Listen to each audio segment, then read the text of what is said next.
Hello, everyone. Welcome to Industry Focus, the podcast that dives into a different sector of the stock market every day. You are listening to the Financials Edition, filmed today on June 6th, 2016. Today's episode is a primer on individual retirement accounts. My name is Gabby LaPera, and joining me on Skype to talk about IRAs is Dan Kaplinger, Chief of our Personal Finance and Investment Planning Bureau. Thanks for joining me. How's it going, Dan? I'm doing good, Gabby. Thanks for having me on again. I am really excited to have you here. I'm sure our listeners will be too. So just so you guys know, we are going to cover a fair amount of material today. Heads up for our listeners, we will be talking about what an IRA is, why you need one, the different types of IRAs, how to pick one, why you'd want to convert an IRA and how to do it, and then a blurb on 401ks. Now you can use your little 15-second skip button to get to the part that you're interested in, but I hope you listen to it all anyway because Dan and I are both fascinating creatures. So let's start with this. IRA stands for Individual Retirement Account, and everyone should have one, right, Dan? Yeah. Since everyone should have one, can everyone have one? Well, no, actually, in order to have an IRA, whichever type you're talking about, either a traditional IRA or a Roth IRA, the one thing that you have to have is earned income. And that means money that you get from a job or from a business that you run yourself. So you can't set up an IRA for your 3-year-old kid. You can't contribute to an IRA if you've retired and you don't get any money from a job. But in between, sky's pretty much the limit as far as being able to get that IRA set up for you. In terms of jobs, would that include like babysitting money, or is it something that you need to have a tax return for? No, it includes anything that you do work in order to earn money. So babysitting, lawn work, anything like that is fair game. And it is not unheard of for parents to set up IRAs for their kids based on that money that they earn. Just doing chores, whether it's chores around the house or an outside business like a lawn care or a babysitting, that is fair game, and the IRS is totally fine with you setting up an IRA based on it. Yeah, and I know we probably sound a little bit like a broken record here at The Fool, but it is really important to start saving as early as possible for retirement. So if your kid is doing some kind of business as a 12-year-old or 15-year-old or however old they are, although you should check your state's labor laws to make sure that they are legally working, you should maybe think about setting up an IRA for them.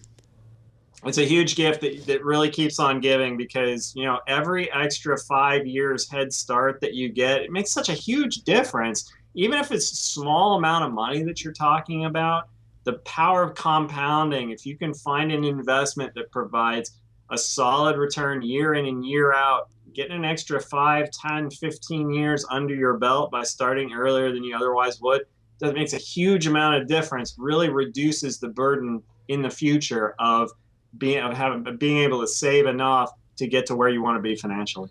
So people might be wondering if they've, for whatever reason, have never heard of an IRA.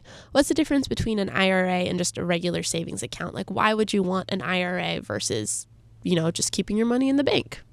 Well, basically, the biggest advantage that an IRA has is it's tax deferred, which means that as your investments earn income over the years, you don't have to pay tax on it. If you keep money in a regular savings account, in a regular brokerage account, then you're going to have to pay taxes on the interest, on the dividends, on the capital gains when you sell. You're going to have to do that over time. But with an IRA, you don't have to do that. Even if you generate income, you don't have to pay tax on it in the current year. Even if you sell something at a profit, you don't have to pay capital gains tax in that year. And really the only trade-off there is that once money goes into the retirement account, it's a little bit more difficult to get it out before retirement. So the idea here is really to give yourself a long-term savings vehicle to let that power of tax deferral work to your advantage over the course of your career and make the most of that tax break that the IRS is willing to give you. Right. And I just want to stress that this isn't like some kind of loophole that we're telling you about. The government did this on purpose. Like, they want you to save for your retirement, especially in an era where pensions are not a common thing anymore. That's why you get all these tax advantages on this account. Exactly right. So now that we know what an IRA is, sorry, that's hard to say. I realize I read it all the time, but I don't say it very often. Now that we know what an IRA is and who can get one, are there different types of IRAs that we should be aware about? There's a couple of different kinds of IRAs that are the most common that you're going to run into. One is called the traditional, the other is called the Roth. Now, the traditional has been around for a lot longer, and it's the IRA that most people are more familiar with. So, with a traditional IRA, you put money into the account. Most people will get an immediate tax break in the form of a deduction for how much they put in. So if they put in $1,000 into their traditional IRA, then they'll get a $1,000 tax write-off off of their taxable income. That'll generate some tax savings right away. Now the Roth IRA is a little bit different. With a Roth IRA, you don't get an upfront deduction for the amount that you contribute. But unlike a traditional IRA, you get a big tax break down the line. With a Roth IRA, when you take money out of it in retirement, it's tax-free. With a traditional IRA, you have to pay taxes on those deferrals that you've been getting the benefit of for all those years and decades. IRS at the end of the traditional IRA finally decides, hey, they're going to get their share in the form of taxes. But with a Roth IRA, you don't have that. And so the question becomes, what's more valuable to you, that upfront tax break or the bigger tax break down the road? Right. And depending on where you are in your life, specifically how much money you're making, it can help you decide which one you should get, a Roth or a traditional. That's true. And really, the thing to think about is you're going to take two things. You look at how much you'd have to pay in taxes now, and then you compare that with a guess as to how much you'd have to pay in taxes when you retire. And that's going to guide your decision. For most people who are younger, their earnings are a little bit lower, their tax bracket is pretty low. Generally makes sense to take advantage of the Roth IRA, because even if you get that tax break, it might not be worth very much to you. It might not be worth anything to you, especially if you're in like that babysitting or that, the mowing lawn situation. You're not going to be in a situation where that tax savings amounts to anything anyway. And so moving your money into a Roth IRA instead of a traditional IRA makes a lot more sense. Now, if you're in the middle of your career, you're in your high earning years, then it becomes a little bit trickier. And often, because if you're in the highest income period of your lifetime, it makes more sense to go traditional, because that tax write-off that you get, it's worth the most because you're in the highest tax bracket. The tax savings for that write-off is the biggest that it's ever going to be. I really wish that you had been around when I was 18, when I opened my first IRA, because when I opened my first IRA, I opened a traditional one because I asked the lady at the bank what kind of IRA I should get. And she said, oh, definitely a traditional. And I was like, oh, what's the difference? And she's like, oh, it's not important. Yeah, I'm afraid it is important. It is important. But it does it speaks to the fact that there's a lot of confusion out there, even among financial professionals, as far as the ins and outs of the IRAs are concerned. And so it's really important for you to check out reputable sources of information to find out what you need to know to make a smart decision. Yes. So if you could provide us with kind of so in biology, we have this thing called a dichotomous key, which helps you identify a species based on what characteristics you observe. Can you kind of provide a dichotomous key for, in summation, how to decide which IRA is best for you? I think, in general, when you're looking, the first thing to look at is your income and to figure out what your tax bracket is. Because in general, if you're in that low tax bracket, if you're in like the 0%, obviously, but even like the 10% or 15% tax bracket, your taxes are never going to get any lower. So if you're in that situation, for whatever reason, it might be because you're young and you're just getting started. It might be because you've been temporarily unemployed or you've decided to take a break from work. But for whatever reason, if your income is in that situation, that's going to push you more towards the Roth IRA.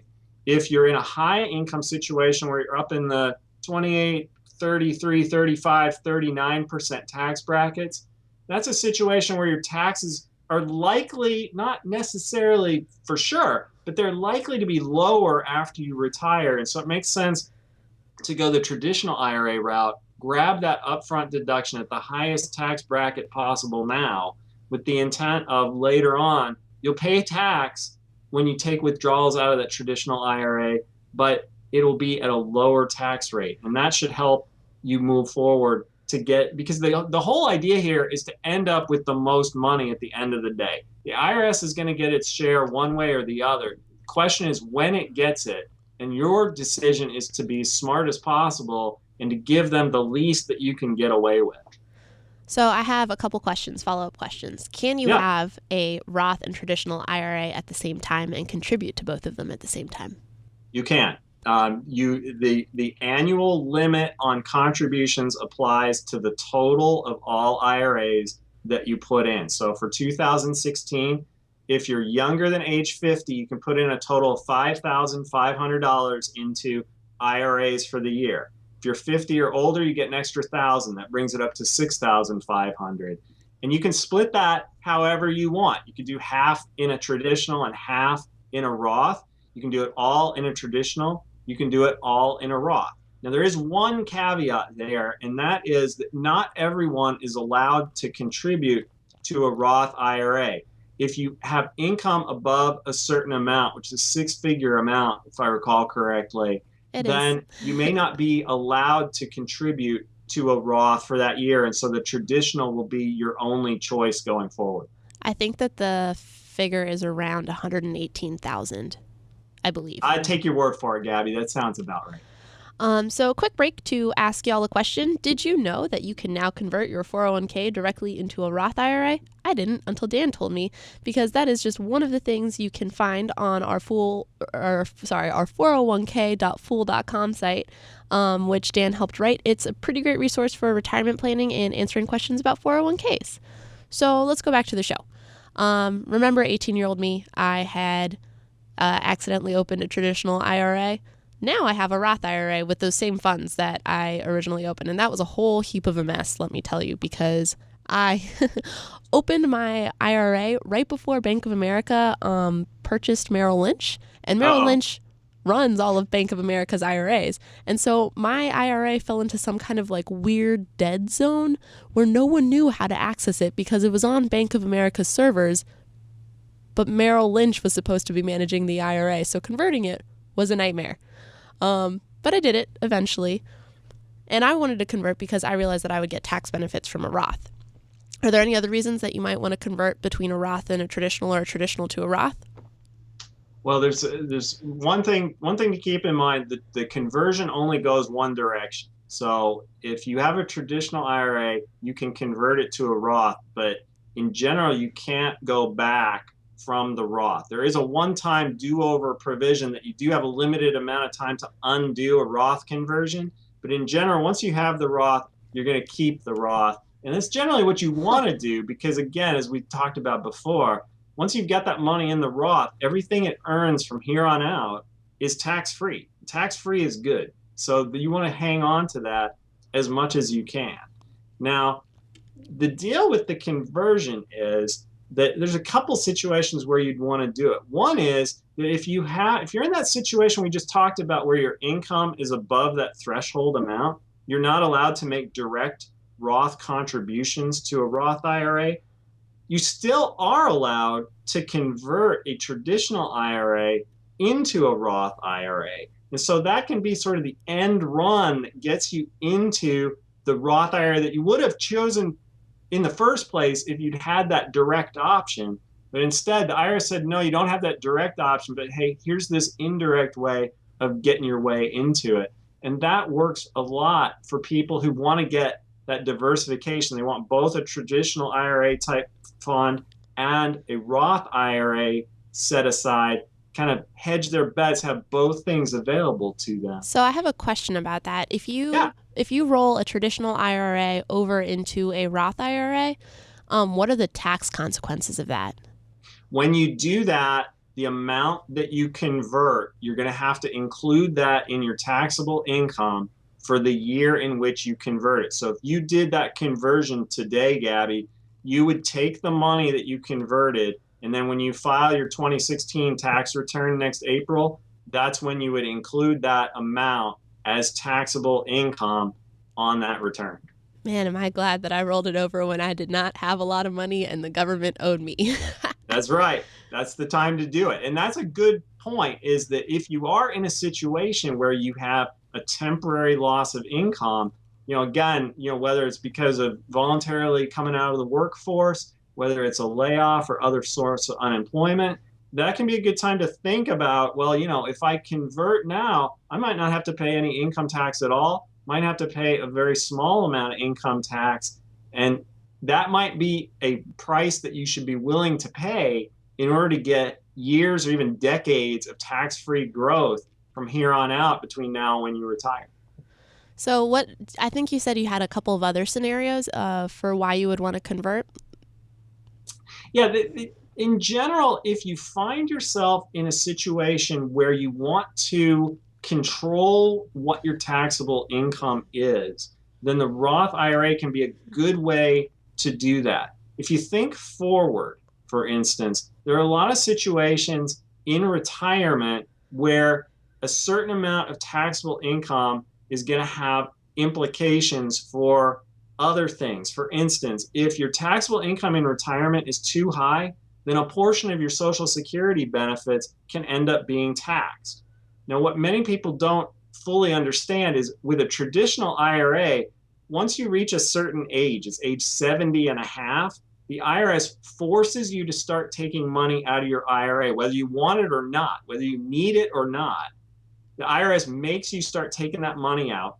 Because you're taking that money out of a traditional IRA, it is treated as taxable income in the year you withdraw it. And if that boosts your income above that threshold amount, it can have Social Security taxation implications as well. Now, coming back, well, so what does that have to do with a conversion? Well, if you convert to a Roth IRA earlier in your career, then when you're taking money out of that Roth IRA, first of all, there's no requirement that you take money out of the Roth IRA, but even if you do, it's not taxed, and it isn't treated as taxable income for purposes of your Social Security benefits being taxable either.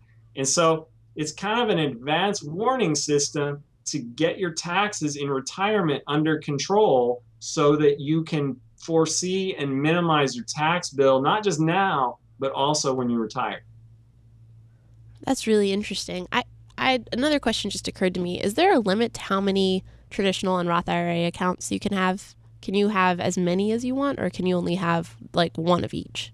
No, you can split them up however you want, and it's the sort of thing that you can have an IRA at a bank, you can have an IRA at a brokerage account, you can have an IRA with a mutual fund company, and there's no limit to the number of accounts that you have. Now, from a management standpoint, it's often a lot easier if you limit yourself to just one or two of each kind, because otherwise it gets really unwieldy to figure out, okay, well, I've got 1,000 here and 500 there. And, sometimes each account will charge you a separate fee, and then you're paying a bunch in fees that you don't really need to. But no, there's no technical requirement that says, oh, you can't have any more than X number of accounts.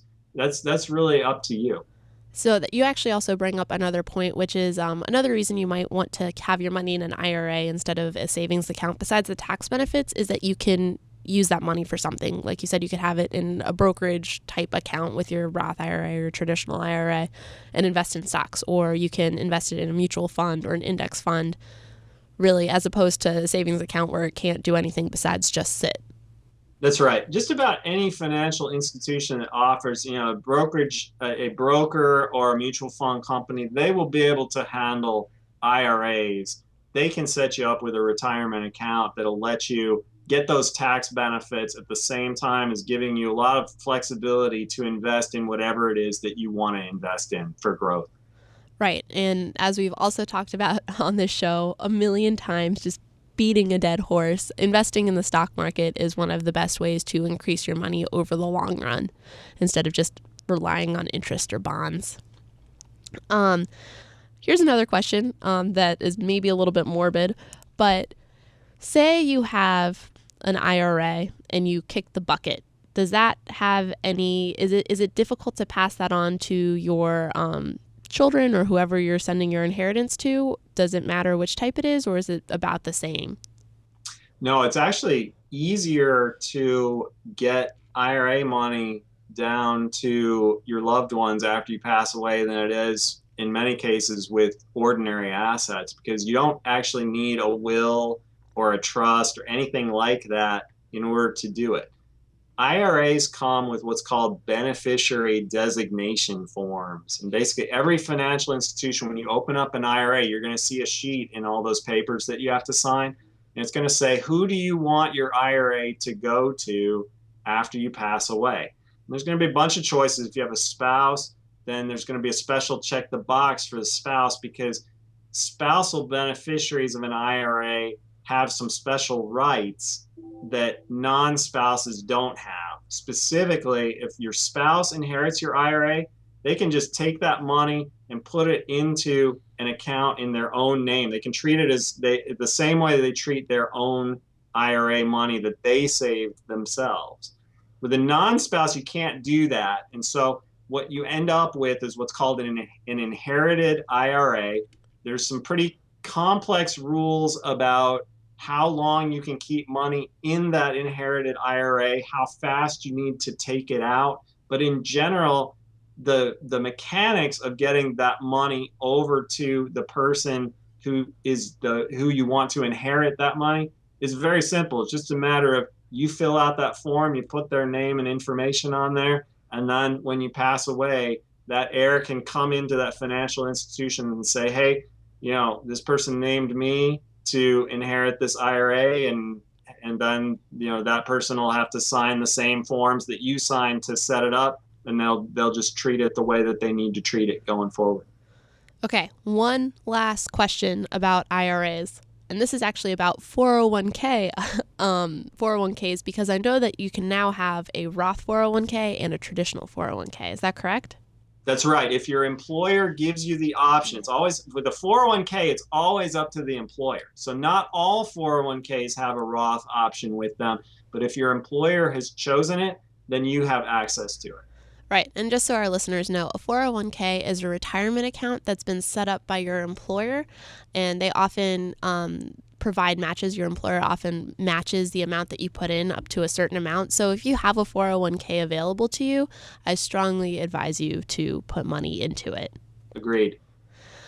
So thank you very, very much for joining us. Do you have any last thoughts about IRAs or retirement, or I don't know, anything, caterpillars, whatever you'd like to tell me about?